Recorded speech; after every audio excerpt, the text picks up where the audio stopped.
નમસ્કાર વિદ્યાર્થીઓ, સ્વાગત છે આપ સર્વ વિદ્યાર્થી મિત્રોનું તમારી પોતાની યુટ્યુબ ચેનલ ઓશન કોચિંગ ક્લાસીસની અંદર. વિદ્યાર્થી મિત્રો, દ્વિતીય સત્રાંત પરીક્ષા તમારી ખૂબ નજીક આવી રહી છે અને પરીક્ષાની તૈયારી ક્યાંથી કરવી, આવો પ્રશ્ન ઊભો થાય તો એના માટે નવનીત કંપની દ્વારા સરસ મજાનું વિકાસ પરીક્ષા લક્ષી અસાઇનમેન્ટ તૈયાર કરવામાં આવેલું છે. આ પરીક્ષા લક્ષી અસાઇનમેન્ટમાંથી જો તૈયારી કરો છો, સારા એવા ગુણ તમે મેળવી શકો છો. તો આજે વિકાસ પરીક્ષા લક્ષી અસાઇનમેન્ટ છે તેમાં ધોરણ 9 આપણો વિષય સામાજિક વિજ્ઞાન વિષય વિભાગ સી ચેપ્ટર નંબર 16 એટલે કે વિભાગ સી નો આપણો છેલ્લું ચેપ્ટર, તેનું આપણે સોલ્યુશન જોવાના છે.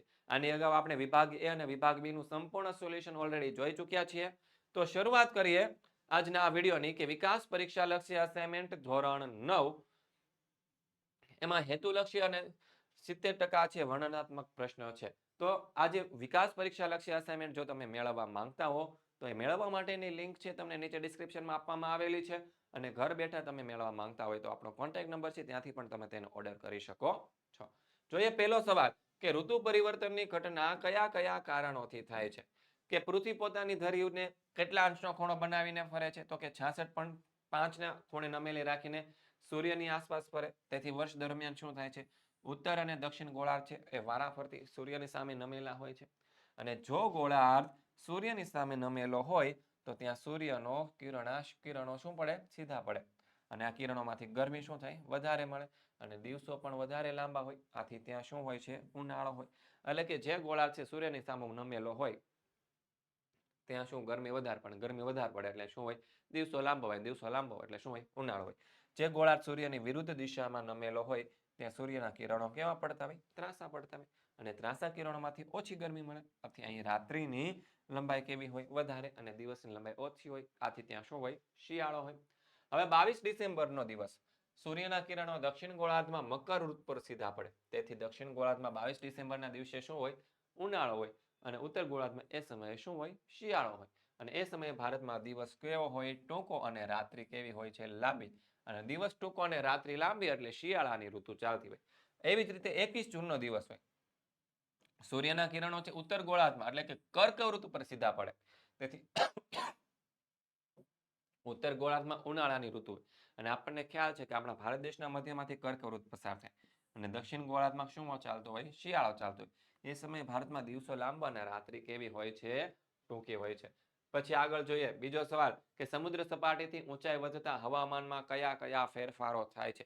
તો કે સમુદ્ર સપાટીથી જેમ જેમ આપણે ઉપર જતા જઈએ તેમ તેમ હવાનું જે તાપમાન હોય અને દબાણ હોય ને તે શું થાય, ઘટતું જાય. આપણે ઉપર જઈએ પણ તાપમાન અને દબાણ શું થાય છે, ઘટતું જાય છે.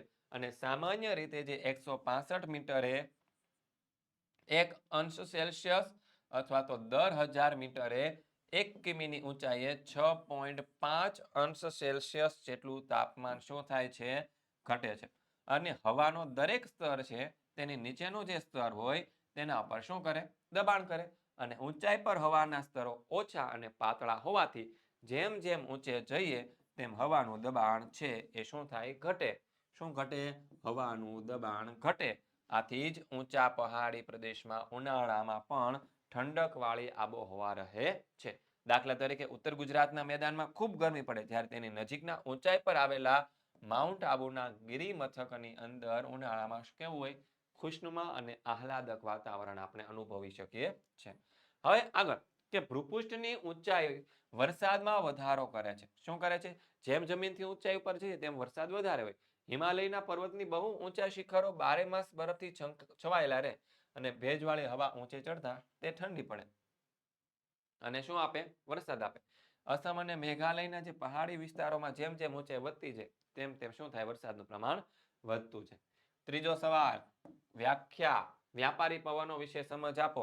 તો કે પૃથ્વીના બંને ગોળાર્ધોમાં અયનવૃત્તીય ગુરુ ભારપટ તરફથી વિષુવવૃત્ત લઘુ ભારપટ તરફ વાતા 12 પવનોને વ્યાપારી પવનો કહેવાય. શું કહે છે, બંને ગોળાર્ધમાં ઉત્તર ગોળાર્ધ, દક્ષિણ ગોળાર્ધ એમાં અયનવૃત્તીય ગુરુ ભારપટ તરફથી એટલે કે મકરવૃત્તથી લઈને વિષુવવૃત્ત સુધી અને કર્કવૃત્તથી લઈને વિષુવવૃત્ત સુધી છે એ જે પવનો વાય છે તેને શું કહેવાય, 12 પવન એટલે કે વ્યાપારી પવનો આપણે એને કહીએ છીએ.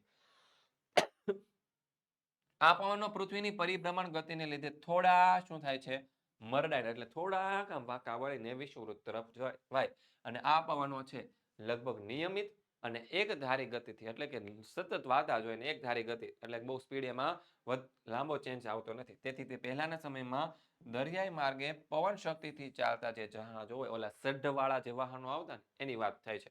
એના દ્વારા વેપાર પર લાભદાયક અસર કરતા ત્યારથી તે વ્યાપારી પવનો તરીકે ઓળખાય છે. આ પવનો જમીન પરથી વાતા હોવાથી સૂકા હોય. કેવા હોય? સૂકા.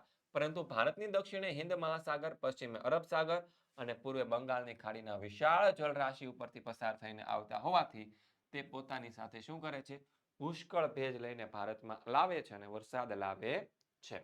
ચોથું છે ભારતનું ઋતુચક્ર સમજાવો. લગભગ ભારતના લગભગ બે મહિનાના સમયગાળા દરમિયાન છે એ હવામાન એક સરખું જ રહે. આ સમયગાળાને શું કહેવામાં આવે છે? ઋતુ કહેવામાં આવે છે.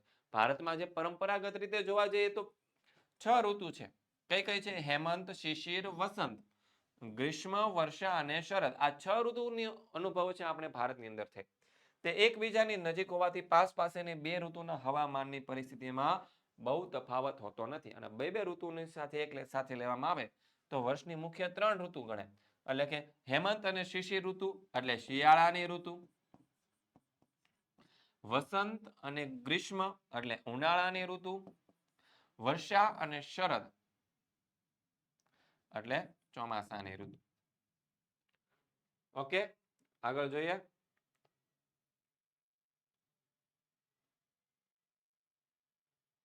ઓકે, ભારતમાં ઋતુઓ સ્પષ્ટ રીતે બદલાય છે. શિયાળામાં હવામાન ઠંડુ હોય, ઉનાળામાં ગરમ હોય ને ચોમાસામાં કેવું હોય? ભેજવાળું હોય. અને ભારતની જે હવામાન ખાતાની સરકારની જે દિલ્હી ખાતે આવેલી જે હવામાન ખાતાની જે કચેરી છે તે ભારતની આબોહવાને 4 ઋતુઓમાં વર્ગીકૃત કરે છે. હવે હવામાન ખાતાએ પાછી 4 ભાગમાં વહેંચી. પહેલું શીત ઋતુ એટલે કે શિયાળો. કયા મહિનાથી? ડિસેમ્બરથી ફેબ્રુઆરી. હેતુલક્ષીની અંદર પૂછાય એવો પ્રશ્ન છે કે કઈ ઋતુનો સમયગાળો ક્યારે ક્યારે હોય? ઉષ્ણ ઋતુ. કઈ ઋતુ? ઉષ્ણ ઋતુ ઉનાળાની એટલે કે માર્ચ થી મે મહિના દરમિયાન. વર્ષા ઋતુ ચોમાસુ એટલે કે જૂન થી સપ્ટેમ્બર.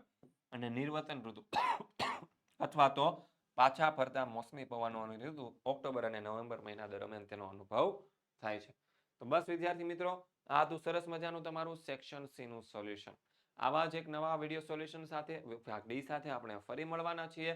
ત્યાં સુધી દરેક વિદ્યાર્થી મિત્રોને જય હિન્દ, જય ભારત, જય જય ગરવી ગુજરાત.